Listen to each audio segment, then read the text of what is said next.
serious? Are you serious? I mean, Saudi Arabia is on the brink. This is getting crazy, but due to the price of crude oil dropping so low and sustaining this lengthy time so cheap, it's affecting the nation of Saudi Arabia's ability to function and maybe even to survive. To the casual observer, though, of course, Saudi Arabia might seem like it's an emboldened nation that's asserting itself because they're challenging Iran, they're fighting rebels in Yemen, they're threatening to invade Syria. If some rumors are to be believed, they're currently trying to attain nuclear missiles from Pakistan. However, they are not the actions of a stable nation that's asserting its dominance in the region. This is the failing death throes of a nation that's struggling to hang on. Ever since global oil prices started to plummet, Saudi Arabia just hasn't been the same. That's no surprise, since prices of oil have fallen so drastically that other oil-rich nations are hurting as well. Matter of fact, Russia's economy, folks, it's on the ropes and has been.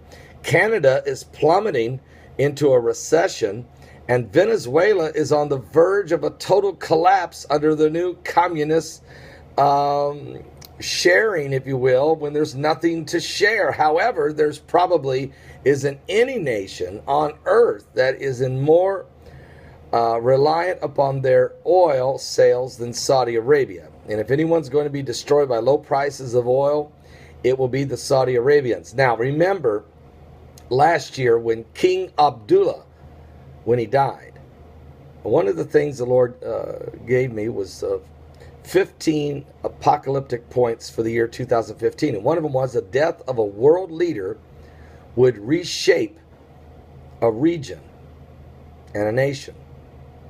And so I gave that on, of course, New Year's Eve, December 31st, 2014. And in less than 3 weeks, King Abdullah died in Saudi Arabia. Now, a new king was chosen, of course, King Salman. But ever since he took power, he has had conflicts with the Yemen rebels, which are the Houthi rebels backed by Iran. Then the oil prices started to fall. There's been division among his own Saudi princes in the kingdom. Then he did an execution, beheading of 47 Shiite Muslims that just about drove Iran insane.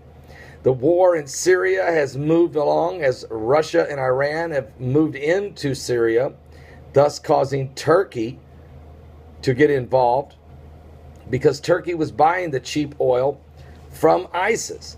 That also was hurting the global prices of oil, including crippling Saudi Arabia. But Saudi Arabia realizes that if it's going to survive as a nation, it's got to get its hands on that rich northern oil fields in northern Syria, half of which is controlled by ISIS, and the other half which is controlled by the Kurds. But it is the Kurds' oil field, and the Kurds have been leaving everybody alone.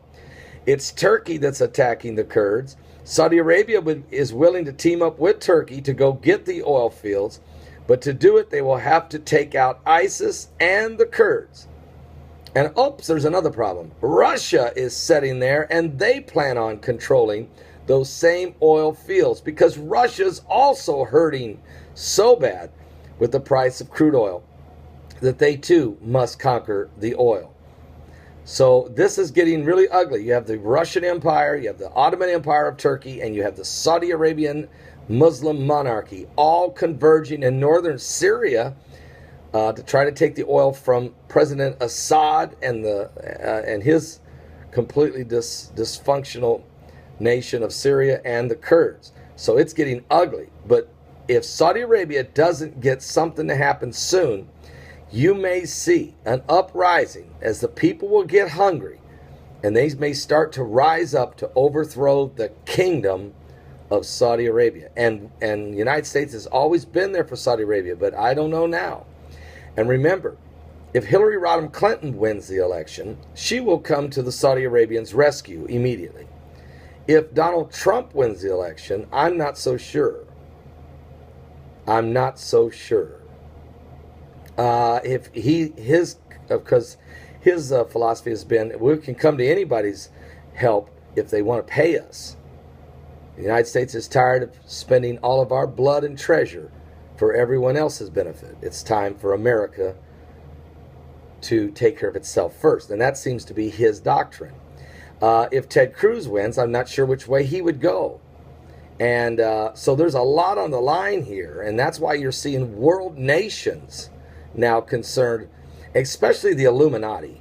The Illuminati really, really is concerned that they may lose their grip of power. The establishment in Washington is scared to death that they may lose their power base. We're going to keep, and that's both, when I say establishment, that's Democrats and Republicans that are both those that are a part of the establishment. And they're sitting on both sides of the aisle. Not everybody on both sides of the aisle, but they are sitting on both sides of the aisle and on the benches in the Supreme Court and in 1600 Pennsylvania Avenue currently.